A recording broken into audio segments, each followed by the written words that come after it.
Hi Tash. Hey Michael, how you going? I'm great, great. I'm in Winton in central Queensland now. Okay, far out. Yeah, yeah, Still, on our trip. So enjoying the it's a little warmer here than it is back at home. Yesterday was 33s to I think Monday's gonna be about 36 degrees or something like that. So we're getting out into the outback now. It's amazing landscape. The sky at night is incredible, except last night we had a little thunderstorm. okay. So it sort of woke us up a little. But yeah, last time we started with an overview of the skills and the processes that we go through in our meditation there. Mhm. Um, and the first one we talked about was the doors to perception, but we also were talking about bhavana meditation and being all our meditation about being something that you love to do. So I thought this time let's start with the bhavana meditation. Maybe you can help. Mhm. Um, what's something that you really love to do, that you just feel like you're totally at home with yourself? Mhm. Um, well, I'm happy to say that there's something that I love to do that I do every day. Um, Mm, I love walking and being out in nature. And fortunately in my life I've grown up in beautiful places in nature. And one thing I love to do is to walk through bushlands and yeah, down to the beach. And um, I love, and for me, it's a daily meditation, that practice of walking with my dogs to the beach. yeah, yeah, This morning, for example, I felt that it was the first day of spring. It really felt like it was the first day of spring. And hmm, my ears were tuned to new sounds, like new as in different from a week ago. There was right, certain sounds of birds and insects, crickets, that awakened some like an excitement in me that's like, oh, there's a change of the season. It feels like spring. It smells like spring.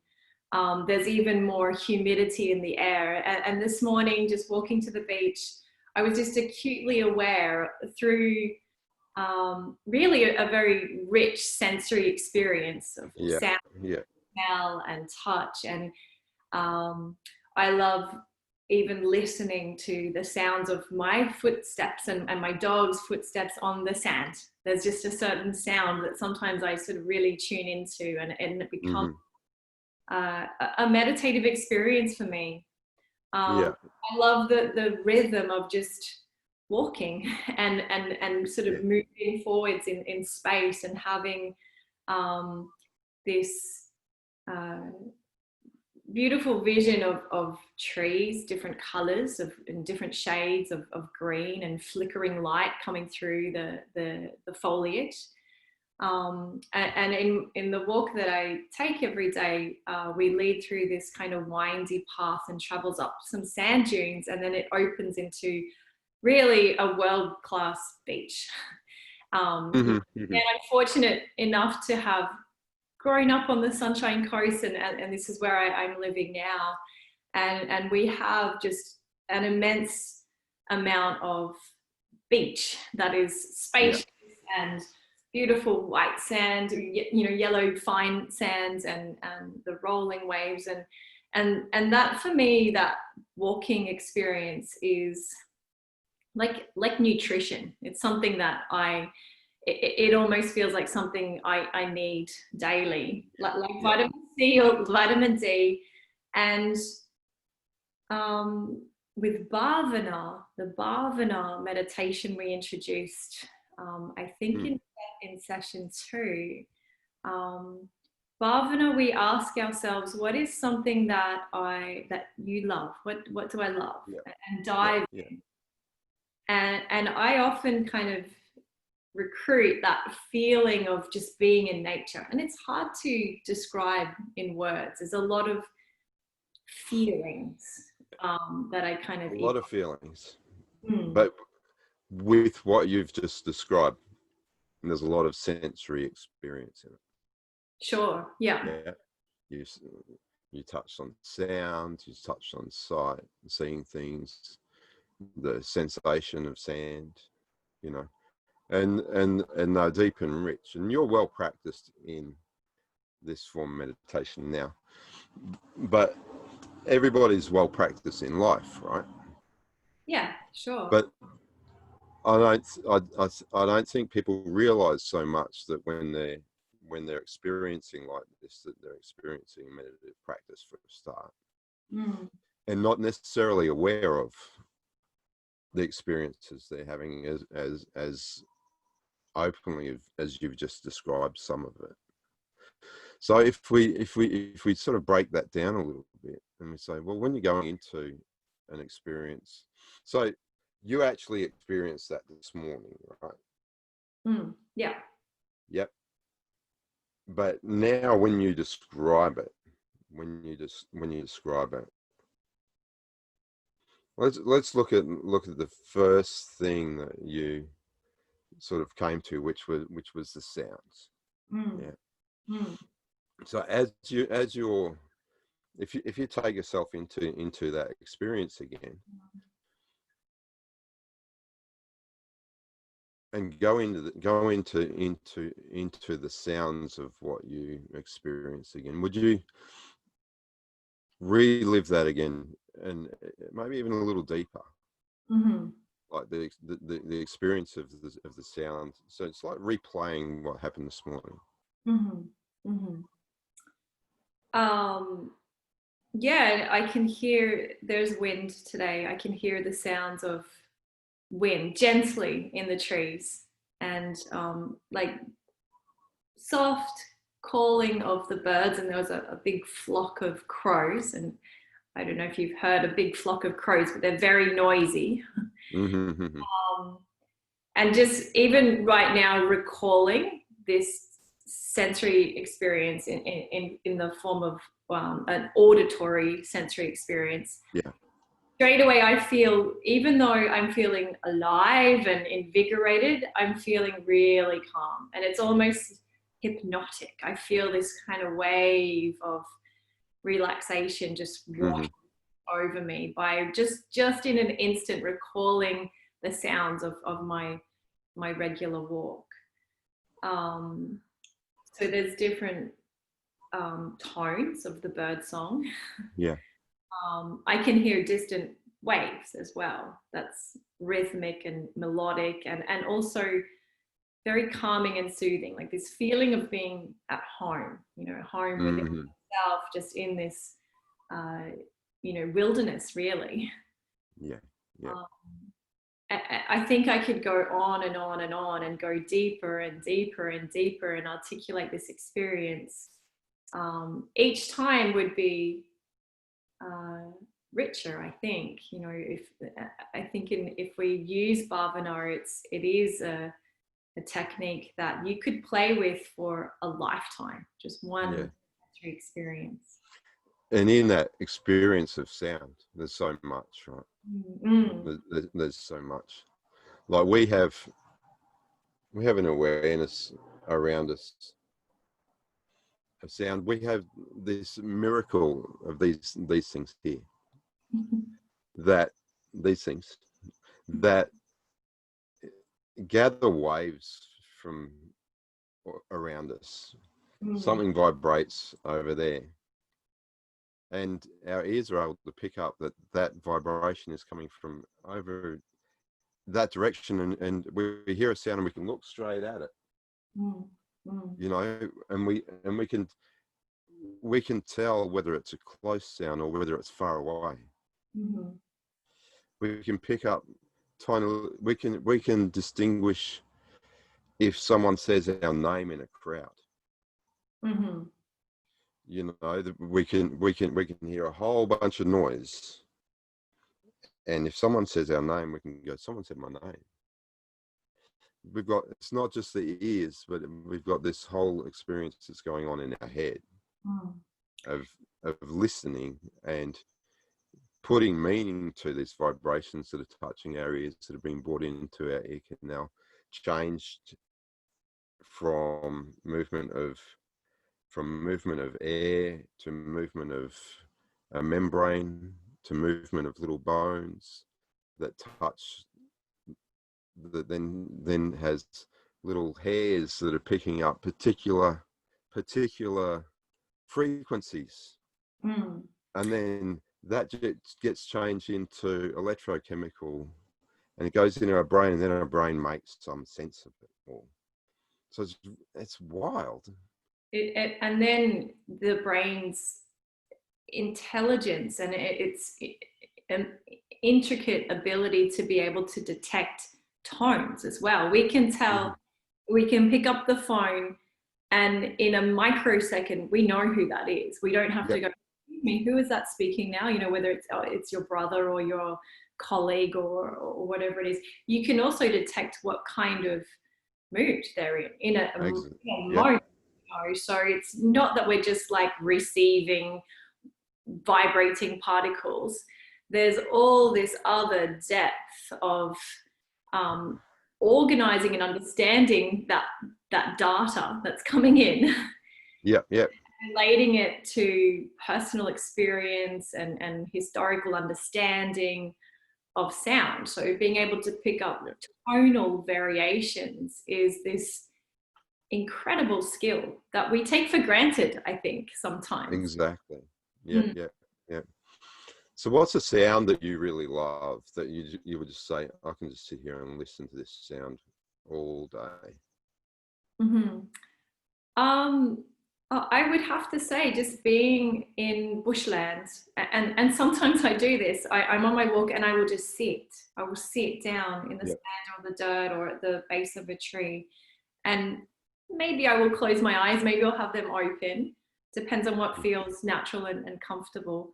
But I just tune into the sounds of wildlife around me. It might be the rustling of leaves or sticks behind me of a small reptile, a large reptile. We saw a big the sound of birds. For me, it's really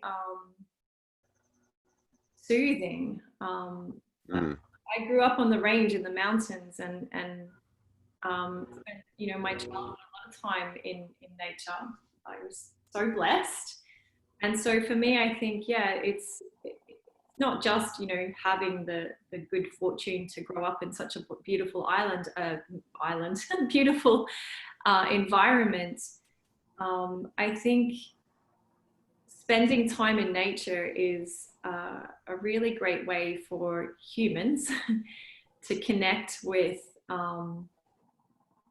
that feeling of being alive and being connected, not only but also to ourselves.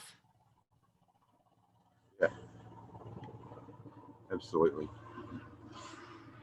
A helicopter's just flown over me.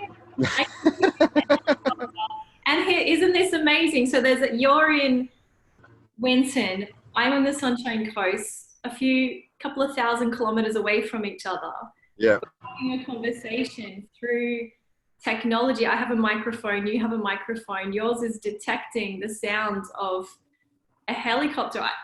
I knew instantly there's a helicopter above Michael. And it'd be great if it went somewhere else. I don't know what it's doing. Like, it must be having a look at some cattle around the place, or taking someone for a ride somewhere. I don't know. You know, and talking about sounds, we could just go on and on and on, like the sounds of piano, you know, that also for me is just a beautiful tool to just kind of make me feel at home and or enlivened, you know, depending on the pace of music. Yes. Yeah, for sure. One of the things, like, one of the sounds that I love is, like you, is the sound of the ocean. Yeah. You know, it seems, and I think what we can do is we can look back and say, what what are the sounds that make me feel at home, you know, and above and in meditation, how do I feel? Where do I feel at home? And I feel at home at the beach, you know, and that feeling of just sitting there and having that background white noise of the crashing of the waves, or gentle or more gentle waves, is an amazing experience, and just going into and listening to that over and over and over again.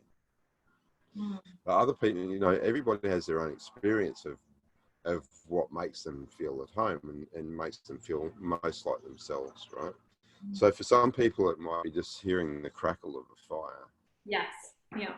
You know, for other people, they might dive into classical music as something that takes them away, takes them on a journey. Or for other people, it might be listening to Joni Mitchell. You know, so everyone's experience is different, but I think acknowledging that our senses and this ability to really tune into what it is that we love through our senses is a really gives us really rich experiences in life, but also when we go back and we recall what we love, and we practice being with what we love and dive into that really rich experience, right? So sensing sound is one of them. Another one that you seem to really embody was that feeling of movement in your body as you're walking. And so can you maybe talk a little bit more about that? Yeah, I think movement is, again, something that is necessary for me, again, to feel, I want to say, this sense of balance and completeness. I need to move. In fact, a lot of my meditations involve movement, and even if I were to take a meditation where I'm lying down or sitting, I will be aware of and perceiving movement even in that stillness. There's this sense of like there's waves and rhythms, and it could feel like I'm dancing, but inside. Yeah. So perceiving movement for me is definitely a tool of meditation that I employ often. So with the walking, I think for me it's this feeling of being connected to all of my bits. You know, I lead a busy life, and I have to organize a lot of things, and my schedule is pretty full and tight, as is so many people in this day and age. And so I think it can be easy for me to live a lot of my life up here, organizing, planning, you know, integrating, dissecting, all the things I have to do. And I think if I didn't have these practices of self-care sort of embedded in my life, I could very easily just disconnect from my body. So when I'm walking and having this daily practice, it's an opportunity to bring together all the bits of myself: my breath, my mind, my emotions, my senses, and my body. And so I'm really feeling and enjoying the rhythm of moving, the feeling of wind or coolness or warmth or sun on my skin. I'm enjoying my breath, and sometimes I will remind myself to, oh, my breath, and I'm using these perceptions of the senses as well, and it's a very, very rich experience. Sometimes people get caught up in just 5 senses, right? Sure. Yeah. Touch and smell and taste and hearing and seeing. Yeah. But when you as you're describing the movement of your body, there's there's so much in that is not necessarily within those five senses. Yeah. So for example, the touch, let's just touch on the touch of the sun on your skin, or the air on your skin. So there's touches that, there's so many different nuances for touch, right? Correct. A breeze blowing over your skin is different to someone touching you with a finger. Yeah. It's different to someone giving you a little pinch. Yeah. It's different to feeling the warmth of the sun on your skin. It's like when we start to look at that sense of touch, that it becomes a lot richer as well than just the sense of touch. There's light touch, there's deep touch, there's the touch of the breeze that just touches your hair, really fine, delicate. The hair on you, and being aware that they exist is one thing, but then being aware that they exist and being able to recall them and relive them and experience them with a stronger attention. Yeah, even though your attention is light and flowing over everything, but being able to say, oh, I can feel that fly that's crawling on my leg right now. This also brings a richer experience to your meditation as well as your life. Right? Yeah, I think, we've been taught, I guess, in a very kind of narrow field of sensory, biology, and I think, we're told that there's five senses. We all know what they are, but it's my understanding that modern physiologists agree that there are at least 25. And some of them are what we call exterior senses. So we're receiving information from the outside. Sunlight, temperature, sound. But we have this, intricate array of interior receptors. So when you talk about touch, say there's light touch, there's we can detect pressure and temperature, but we also have interior receptors of touch and pain, which could save your life. Feeling your appendix inflamed, that is, a skill. It's a skill and a sense. And coming back to my walking meditation, diving deeper into the sense of we could extend touch into that kinesthetic sense of balance, which my body is constantly, our bodies are constantly orienting itself to the center of the planet. We're constantly in relationship and communicating with that gravitational pull, and monitoring where we are in space and how we are positioned so we don't flop over or walk sideways.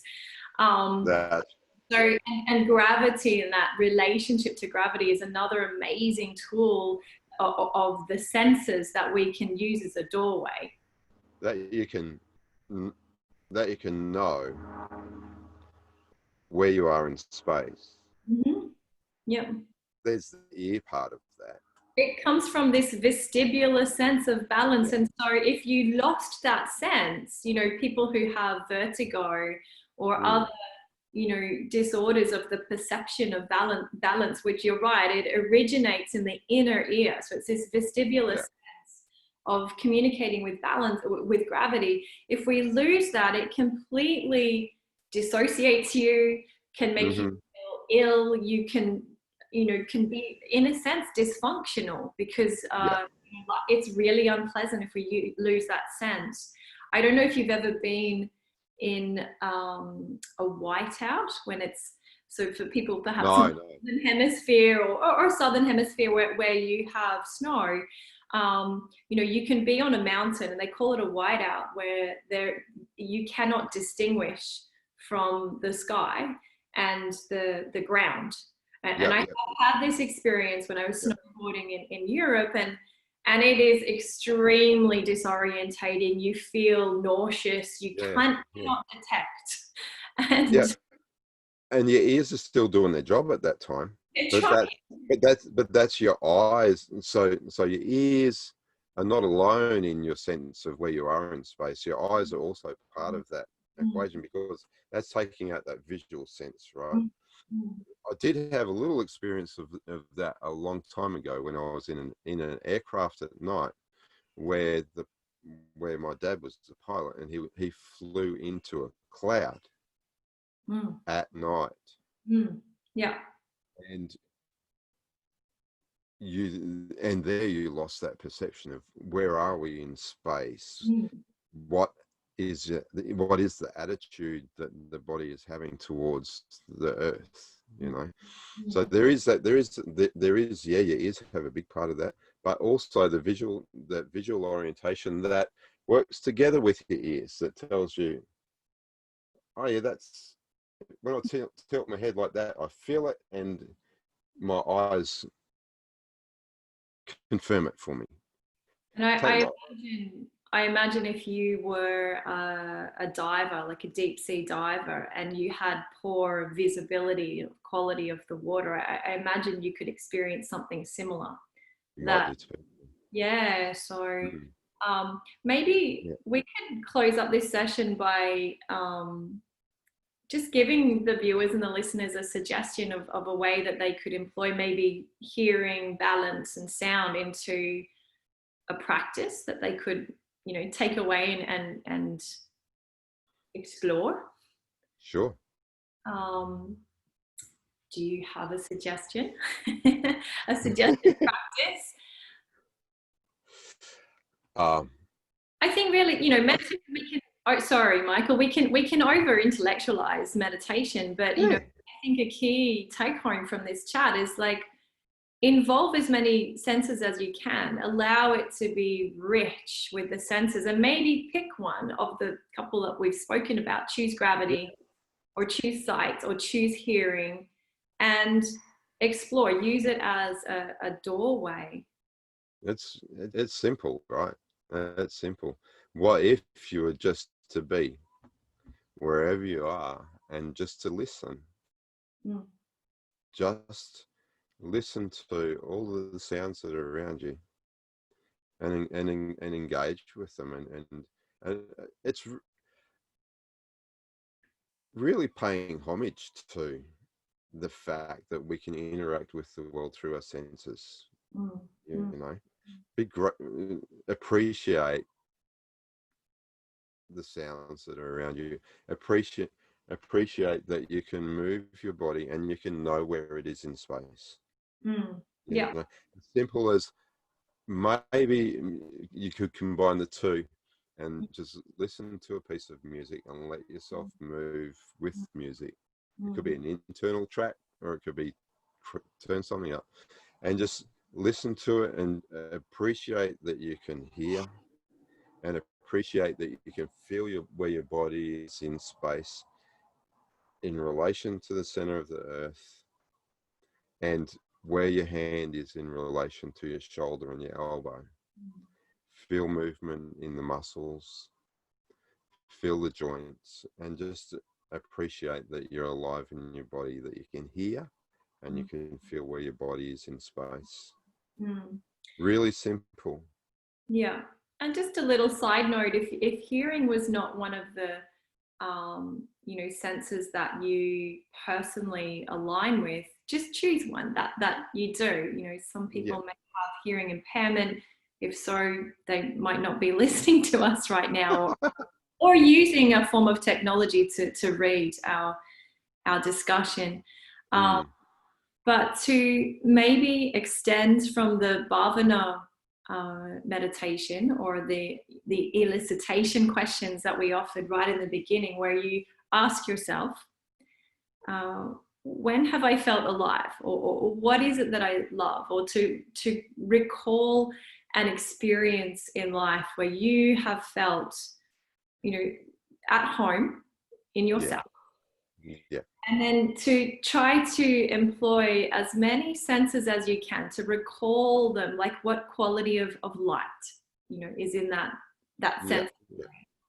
what sounds or smells or other sensory information do you feel, and dive in and really invite for this richness of the sense memory experience to come in, and then go deeper and explore and most likely, if you keep going into this practice, it will teach you things about yourself, like what you love, what's important to you, what that's right. and what is I guess necessary for you to feel whole and nourished. And I mean, you might not always be able to take a 30-minute walk through bushland to a world-class beach. No. But there might be an experience in your life that you can call upon and bathe in and fuse in those moods and feelings. And while we're doing that, remembering that these are doorways in, gateways in, and that your own inner experience will come up, and in that, no inner spanking. Yes. And be tender with yourself with whatever arises. Yeah. Welcome the inner experience and hold yourself gently. Yeah. Yeah. Beautiful way Cool. to start this session. Yeah. So let's say goodbye for now, but next time we might touch on another couple of senses. Yeah, that would be great. Yeah. All right, Michael, thank you. Awesome. Have a great day. Bye. You too.